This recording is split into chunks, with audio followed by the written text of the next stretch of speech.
Trojan TV took some time to interview Paul Gutierrez, also known as Mr. G. He's a South Houston High School AP Biology and AP Environmental Science teacher that has been working here at Soho for 19 years. An interesting fact, he hasn't worked at any other school other than Soho. Outside of school, he owns a music store called Mr. G's Guitars, where he enjoys playing guitar and teaching eager musicians. Well, AP, as you know, stands for Advanced Placement, so it is actually an upper level course. It's a college level course, but it's taught at the high school level. And so at the end of the year, you would actually take a test that the rest of the nation takes. Everybody takes exactly the same test for these AP classes. And so colleges all over the country recognize those tests. And so you would receive college credit for taking these. And so it's not necessarily just a time saver.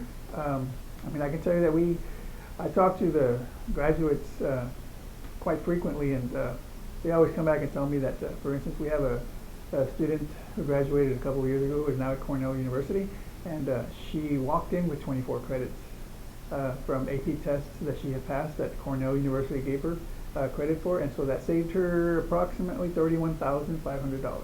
So it's the idea that you can actually walk in with a certain number of credits and maybe take an entire year off of your college, and you know, the savings as well. But even if you don't actually get a qualifying score for these tests, it's just the idea of exposing yourself to the rigor of the classes, so that when you take the classes in college, you're not actually seeing that information for the first time.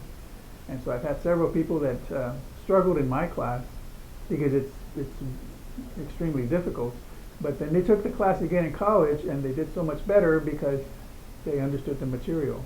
And so it's just exposing yourself to the rigor so that when you get to college, you're better prepared to succeed. Well, I wasn't always an AP teacher, and we didn't always have a strong AP program here, but I identify with those students because those students are basically me when I was in high school.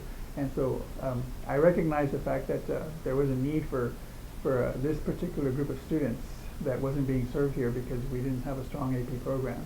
So I know that they were getting to college and they were struggling because no one had ever prepared them for the rigor of college. And so that's actually why I prefer to teach AP, just because of the fact that I enjoy the content.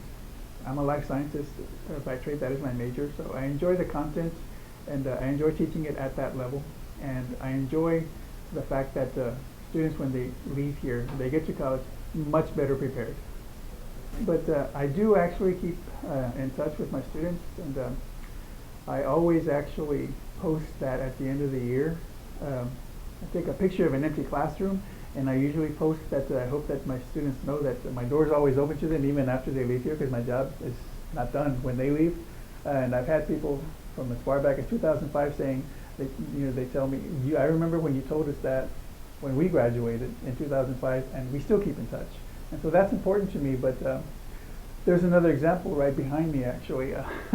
This mural that you're seeing was actually painted by a student that I had who graduated in 2014. And she actually spent an entire summer doing this for me, just as a favor to me. It wasn't necessarily anything, but as a favor to me. And the pyramid behind me, there's some hieroglyphics there, and it's actually not gibberish. She encoded a message in there.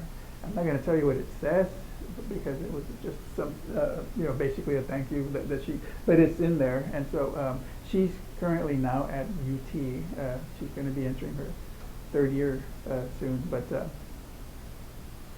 I consider her to be one of the better students that I've ever had in terms of the potential that she shows, and I look forward to seeing how her life is going to actually play out, because I know that she's going to do great things. And that's actually what I like the most, is to be able to follow these students through college into their careers and see how it is that they're using their gifts and what we were able to impart on them, and to make a positive difference in the world.